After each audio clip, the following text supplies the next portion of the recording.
بسم اللہ الرحمن الرحیم۔ حدیث قدسی میں نبی کریم صلی اللہ علیہ وآلہ وسلم نے فرمایا ہے کہ اللہ تعالیٰ فرماتا ہے کہ میں نے حضرت آدم علیہ السلام کی مٹی کو اپنے ہاتھوں سے اچھے طریقے سے گوندھ کر اس کا خمیر تیار کیا تھا۔ پھر میں نے اس خمیر کو 40 سال تک خمیر کی حالت میں رہنے دیا۔ وہ خمیر 40 سال اسی طرح پڑا رہنے کی وجہ سے اتنا خشک ہو گیا کہ وہ ٹھیکری کی طرح بجنے لگا۔ جو کوئی بھی اس خمیر پر ہلکی سی بھی ضرب لگاتا تو وہ خمیر سے اس طرح کی آواز آتی تھی جیسے ایک ٹھیکری کو ضرب لگانے سے آواز سنائی دیتی ہے۔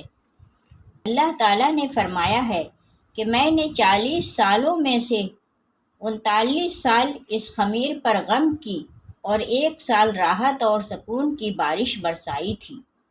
یہی وجہ ہے کہ انسان کا زیادہ وقت غم کو برداشت کرتے ہوئے گزر جاتا ہے۔ 40 سال کے بعد اللہ تعالیٰ نے اس خمیر سے حضرت آدم علیہ السلام کے پتلے کو تیار کیا۔ کئی سالوں تک اللہ تعالیٰ نے حضرت آدم علیہ السلام کے پتلے میں جان نہیں ڈالی تھی۔ فرشتے زمین پر اترتے اور آسمان پر چڑھتے ہوئے اس پتلے کو دیکھ کر بہت ہی حیران ہوتے تھے، کیونکہ انہوں نے اس سے پہلے کبھی بھی انسان کی شکل نہیں دیکھی تھی۔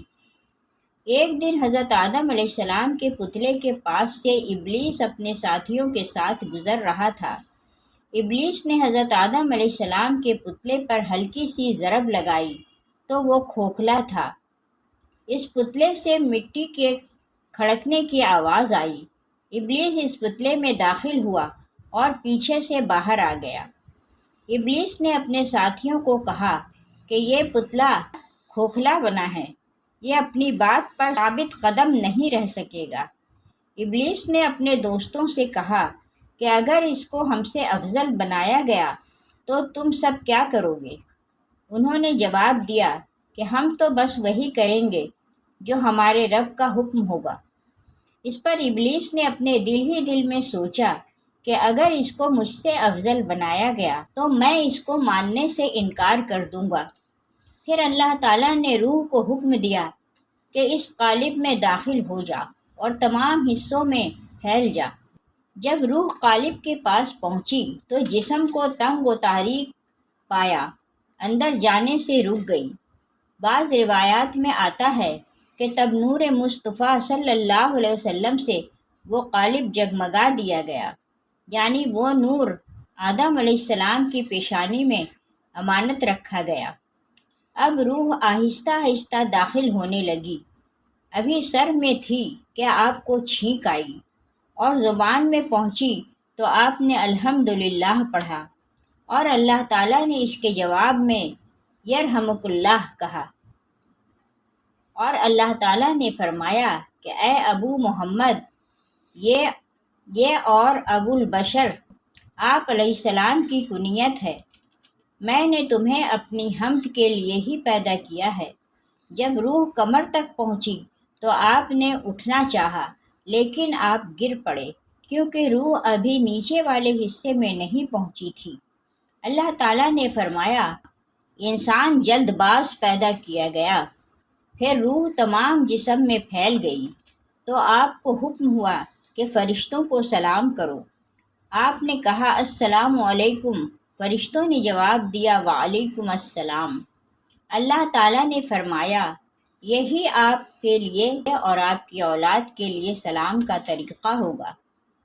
آپ نے عرض کیا میری اولاد کون سی ہوگی؟ تو آپ کی تمام اولاد کو آپ کے سامنے کر دیا گیا۔ نبی کریم صلی اللہ علیہ وسلم نے فرمایا بے شک اللہ تعالیٰ نے آدم علیہ السلام کو پیدا فرمایا، پھر ان کی پیٹھ پر اپنا دست قدرت پھیرا اور آپ کی اولاد کو نکال ظاہر کیا، پھر فرمایا میں نے ان کو جنت کے لیے پیدا کیا اور یہ جنت والوں کا عمل کریں گے۔ پھر اللہ تعالیٰ نے اپنا دست قدرت آپ کی پیٹھ پر پھیرا اور آپ کی باقی اولاد کو ظاہر فرمایا، اور رب نے کہا کہ ان لوگوں کو میں نے جہنم کے لیے پیدا کیا ہے، یہ جہنمیوں والے عمل کریں گے۔ اور اللہ تعالیٰ نے آدم کو تمام اشیاء کے نام سکھائے، پھر سب اشیاء ملائکہ پر پیش کر کے فرمایا سچے ہو تو ان کے نام تو بتاؤ۔ حضرت ابن عباس، اکرمہ، قتادہ، مجاہد اور ابن جبیر رضی اللہ تعالی عنہ کا ارشاد ہے، اللہ تعالیٰ نے آپ کو تمام چیزوں کے ناموں کا علم عطا کیا، یہاں تک کہ بڑے اور چھوٹے پیالے کے نام بھی بتائے۔ بعض حضرات نے حضرت ابن عباس رضی اللہ تعالی عنہ کی طرف قول منسوب کرتے ہوئے کہا کہ آپ نے فرمایا کہ حضرت آدم علیہ السلام کو اللہ تعالیٰ نے جو کچھ ہو چکا ہے اور جو کچھ ہونا ہے کا علم عطا فرمایا۔ پہلے معنی اور اس معنی کے لحاظ سے مقصد ایک ہی ہے کہ اللہ تعالیٰ نے آپ کو تمام چیزوں اور ان کے ناموں کا علم عطا کر دیا، خواہ وہ پہلے پائی جا چکی ہیں یا بعد میں پایا جانا ہے۔ اللہ تعالیٰ نے آپ کو تمام چیزوں کے احوال اور ان سے دینی یا دنیاوی منافع جو متعلق ہیں ان تمام کا علم عطا فرما دیا۔ ایک قول کے مطابق آپ علیہ السلام کو تمام زبانیں سکھا دی گئیں، اور ایک قول کے مطابق آپ کو تمام ملائکہ کے ناموں سے آگاہ کر دیا گیا، اور ایک قول کے مطابق آپ کو تمام ستاروں کے ناموں پر مطلع فرما دیا گیا۔ علامہ آلوسی رحمۃ اللہ علیہ نے مختلف اقوال نقل کرنے کے بعد حکیم ترمذی کا قول نقل کیا، وہ اشیاء خواہ علوی ہوں یا سفلی، جوہری ہوں یا عرضی، ان تمام کے اسما کو اللہ تعالیٰ کے اسما جاتا ہے، کیونکہ تمام چیزیں اللہ تعالیٰ کے ذات پر دلالت کرتی ہیں، اور اللہ تعالیٰ کی ذات کے جلوے تمام اشیاء سے ظاہر ہوتے ہیں، اگرچہ اللہ تعالیٰ ان میں مقید نہیں ہوتا۔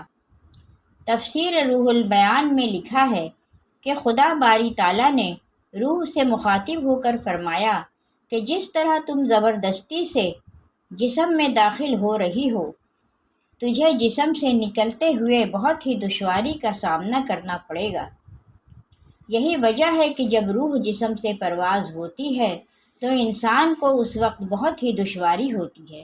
مدارج النبوت میں لکھا ہے کہ روح کا جسم میں داخل ہونے سے انکار کی اصل وجہ یہ ہے کہ روح لطیف و نورانی ہے، جبکہ جسم آدم کثیف و ظلمانی ہے۔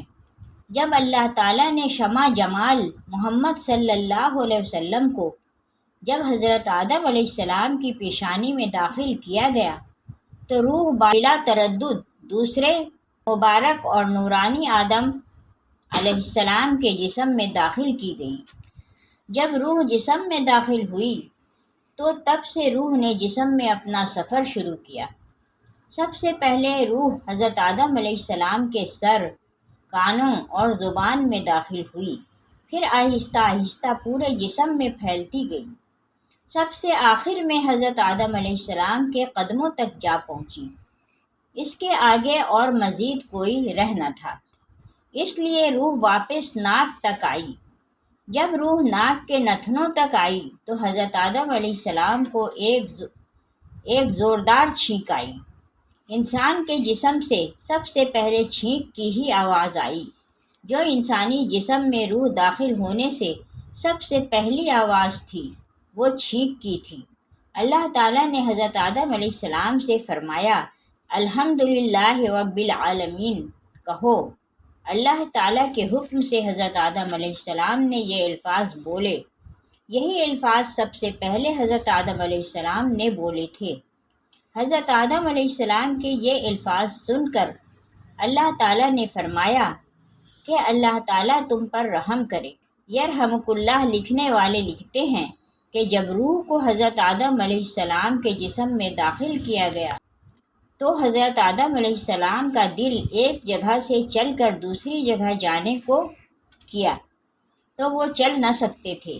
جب روح کو حضرت آدم علیہ السلام کے پاؤں تک پہنچایا گیا تو اس وقت حضرت آدم علیہ السلام اپنے قدموں سے چل کر ایک جگہ سے دوسری جگہ حرکت کرنے لگے۔ حضرت آدم علیہ السلام کے فوراً چلنے کے فیصلے کو دیکھ کر اللہ تعالیٰ نے فرمایا کہ انسان جلد باز پیدا کیا گیا۔ اللہ تعالیٰ نے انسان کے جسم کو کل 9 دروازوں پر مشتمل کیا، جن میں سے 7 دروازے جو مندرجہ ذیل ہیں: کان اور 2 ناک اور 2 آنکھوں کے سوراخ، جو کہ 6 بنتے ہیں۔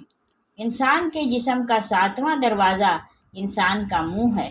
انسانی جسم کے آخری 2 دروازے پیشاب اور پخانہ خارج کرنے کے راستے ہیں۔ اللہ تعالیٰ نے انسان کی شجاعت کو قلب میں، عقل کو دماغ میں، حرص کو رانوں اور غضب کو جگر میں شامل کیا ہے۔ مضحک کو طحال، خوشی و غم کو منہ اور رغب کو حلق میں رکھا تھا۔ بے شک اللہ تعالیٰ نے چربی کو دیکھنے، ہڈی کو سننے، گوشت کو بولنے اور خون کو پہچاننے کی ہمت عطا کی ہے۔ جب روح انسانی جسم میں مکمل طور پر داخل ہو گئی تو دماغ سوچنے لگ گیا، دل دھڑکنے اور سانسیں چلنے لگ گئی، کانوں میں ہر طرح کی آواز داخل ہونے لگی، آنکھوں میں نور آ گیا، وہ سامنے سب کچھ چیزوں کو دیکھنے کی طاقت رکھنے لگیں۔ اس طرح جسم بھی حرکت میں آ گیا۔ جب حضرت آدم علیہ السلام نے اپنا سر مبارک اٹھا کر دیکھا تو حضرت آدم علیہ السلام کی نظر لوح محفوظ اور عرش مجید کو دیکھا۔ آپ نے لوح محفوظ پر لکھا تھا: لا الہ الا اللہ محمد الرسول اللہ۔